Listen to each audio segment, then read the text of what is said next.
Teman-teman, Assalamualaikum warahmatullahi wabarakatuh. Jadi lanjut lagi kita di part kedua. Jadi tadi yang part pertama kita membahas tentang doa. Di part kedua ini kita akan mencoba untuk membahas tentang sugestivitas. Jadi efektif mana sih doa kita tuh antara doa dengan sugestivitas itu.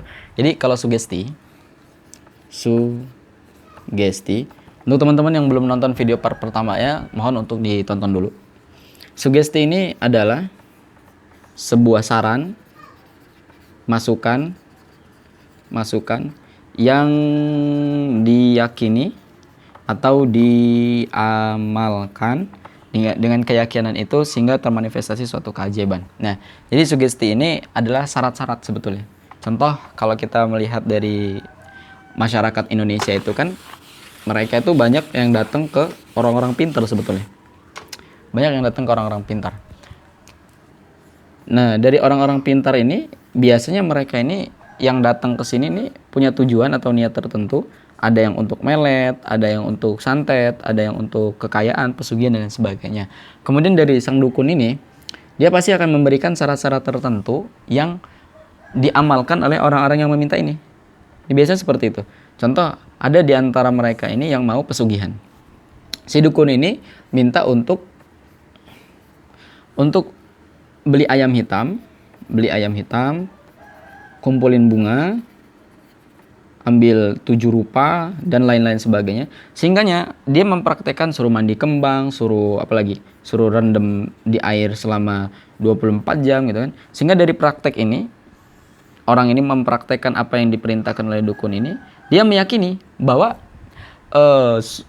yang dia minta terhadap dukun ini dia akan mengabulkan. Yakinlah dia. Yakin, maka keyakinan inilah yang mewujudkan atau memanifestasikan keinginan dia tersebut. Misalkan dari tujuan ini, syarat-syarat ini artinya dia di sini menginvestasikan energi. Di sini ada gumpalan-gumpalan energi. Dari apa? Dari dia melakukan amalan-amalan tersebut. Sehingga dia seperti wadah. Wadah ini energi. Tinggal mau kemana energi ini? Dialirkan kemana nih? Apa dialirkan ke pesugihan, ke pelet? Ini bisa. Dari apa itu didapatkan? Dari amalan-amalan yang dia lakukan. Nih amalan-amalan ini. Tadi suruh beli ayam, kembang, 7 rupa dan sebagainya, ya kan? Makan beling apa tuh nggak tahu saya. Nah, dari energi ini yang gumpal ini, tinggal dia mau ngalirin kemana? Apa ke pelet, apa ke santet, apa ke pesugihan dan sebagainya. Ini bisa. Nah, jadi karena dia yakin dan meyakini hal ini bahwa hal ini yang dia lakukan ini dapat mengabulkan atau memanifestasikan keinginan dia alirkan untuk pesugihan.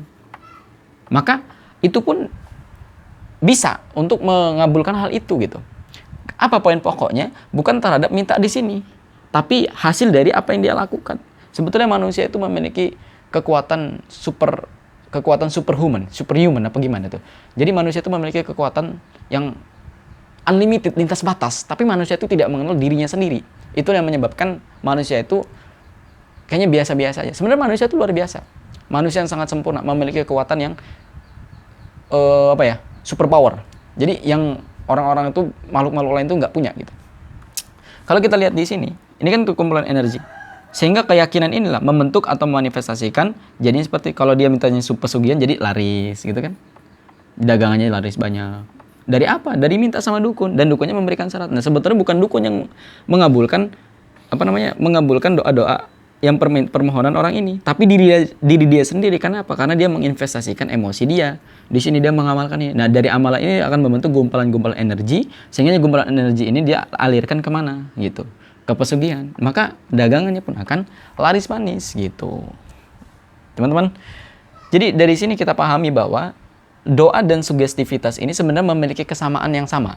Hanya saja jalannya berbeda. Kalau jalannya kita tuh kepada Allah, maka ada juga orang-orang yang berdoa kepada Allah itu mereka tidak dikabulkan, bakal putus asa mintanya sama dukun.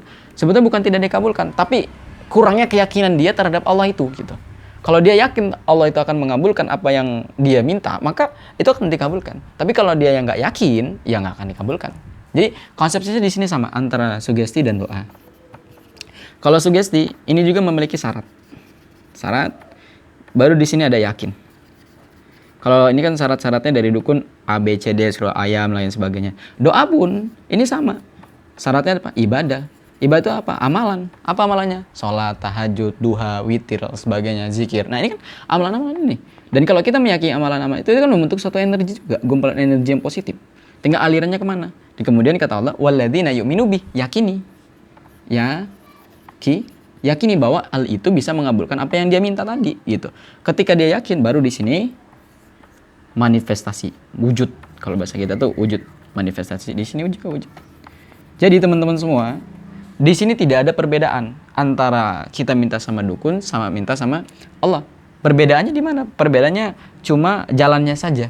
Kalau dia mintanya itu sama makhluk, yang makhluk ini menipu, kurang ajar nih.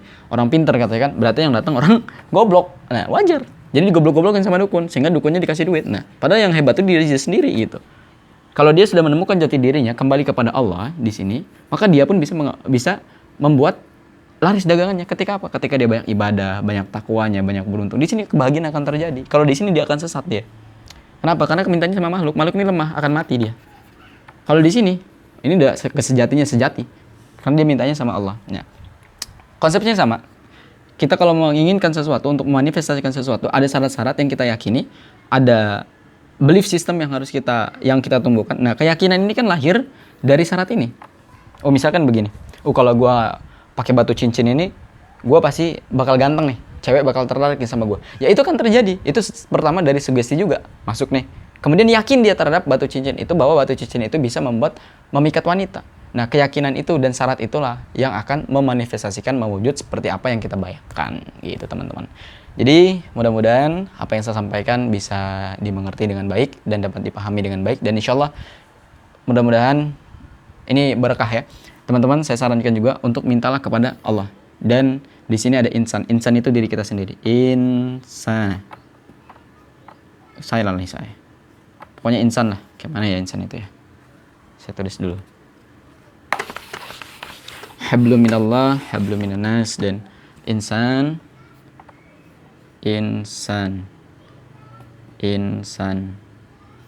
Pokoknya ginilah ya.